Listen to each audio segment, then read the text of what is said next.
Hey guys, I'm Raz 高佑思，然后我现在在一个周末的工厂在拍一个视频，但是我在拍的过程中，我看了很多人给我发私信，问我一个问题：你喜欢不喜欢李子柒？你觉得它算不算中国文化输出？然后我其实想了很久，我记得对李子柒的理解还是从2017年开始，因为我觉得我对他做的事情有一种理解，值得分享一下。然后我会用英文说，因为我怕我中文说的不清楚。Actually, I remember that back in the summer of 2017, she had a lot of haters who were doubting the real intentions behind her videos. And then she put out this article that explains how many of the materials she does herself and how much hard work she puts in it and how real and authentic her content is. She even said that that kind of hate brought some kind of suffering and pain to her grandmother. And she really stopped to make videos for a while. And that time I was also very shocked. I was very angry. As an audience of her and also as a person who takes a lot of his time making videos about China, I think it's important to stand up and speak about this topic and share with you guys my angle and also the whole 外国人社会的视角. I would like to answer two questions. First, why do so many people around the world, including me, follow and like her content? And the second question is, does the content she does in her videos count as Chinese culture export? So my answer is quite simple. I think what李子柒delivers is out of context of the industrialization that is so accessible and constructed by the technology and advanced societies of Europeans and Americans.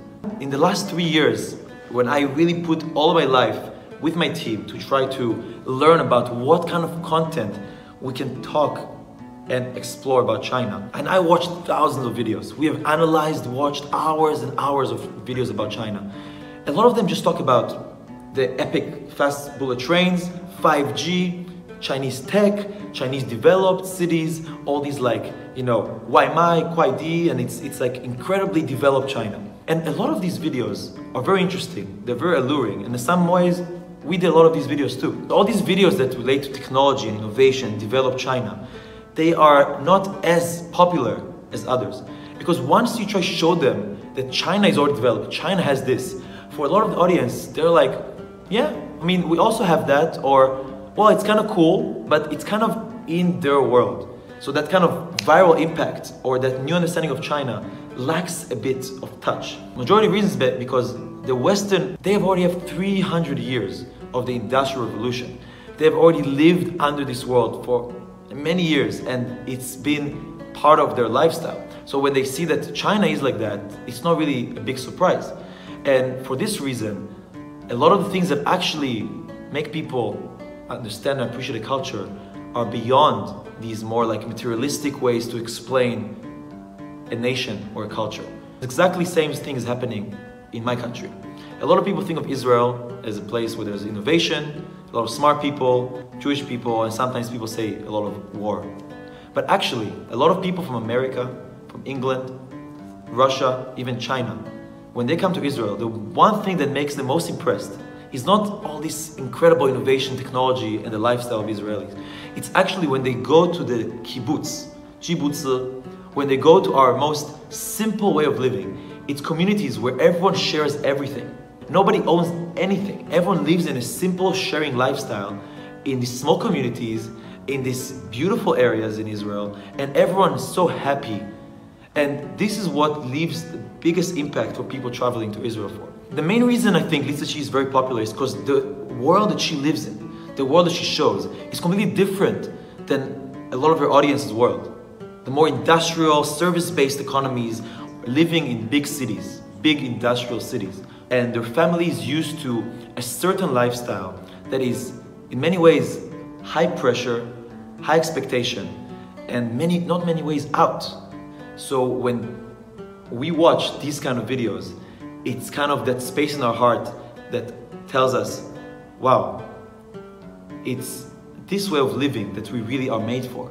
We're actually jealous and in some ways wanna step out of these extremely high-pressure societies that we live in. See yourself in there. See yourself running out of this high-pressure world of competition, of money, of greed.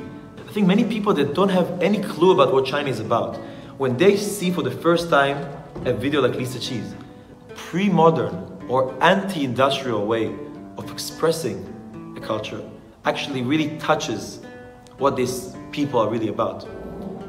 And it doesn't happen only in China or Israel. I think many other places, the most moving stories, the most real people, the way people truly are born, think and develop, come from these kind of societies. And there's no wonder that these kind of videos are really the ones that are the number one on YouTube that's related to China. Now the second question is even more important. Is that count as Chinese culture exportation?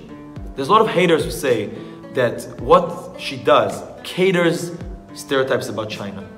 They say that what she does makes people see China in a more undeveloped, traditional way and not in a more new, cool and advanced way that they wish to. And I think here there's a big problem among the Chinese audience, because a lot of times when I'm in China, I think people are very sensitive about traditional China and sort of developed new China. People are trying to take traditional and modern and separate them and think that everything traditional is old, undeveloped, unnecessary, and we want to ignore it. And everything developed and modern is cool, and that's what we're proud of. And I think this has a big contradiction. Cultures like the Chinese culture and even the Jewish culture, we come from thousands of years of history that shaped all of us. There's no way that we should ever try to take traditional and modern and separate it. The only difference it does, the feelings that come through the audience about China could be different. When you watch something more traditional, simple, you feel warm. You feel the family values. You feel that hardworking young millennial who is taking care of a grandmother. You're feeling touched, feeling moved. You're feeling this is a unique way of living. When you see a more developed side in modern China, you might think like, oh, cool. They're fashionable. They're like leading the world in many things. And that's kind of like a, wow, impressive. Well, the other one is more like relatable. And these both things have a very positive impact. And actually, from the numbers speaking right away, not only Li Ziqi, but also the videos we did, the more traditional side of China actually is much more accepted and loved by the foreign audience. It's not a bad thing to love a culture's history or traditional or more simplistic side. It's actually a blessing. There is no need to try to look for a one-dimensional, super developed, super advanced side of yourself or a country. We all need to have our multi-dimensional sides. And when we are talking about China culture export, it's going to lead to the Zhongguo. On this note, the biggest message I wanted to make to these videos is that we should all work together to make thousands more of multi-dimensional Li Ziqi.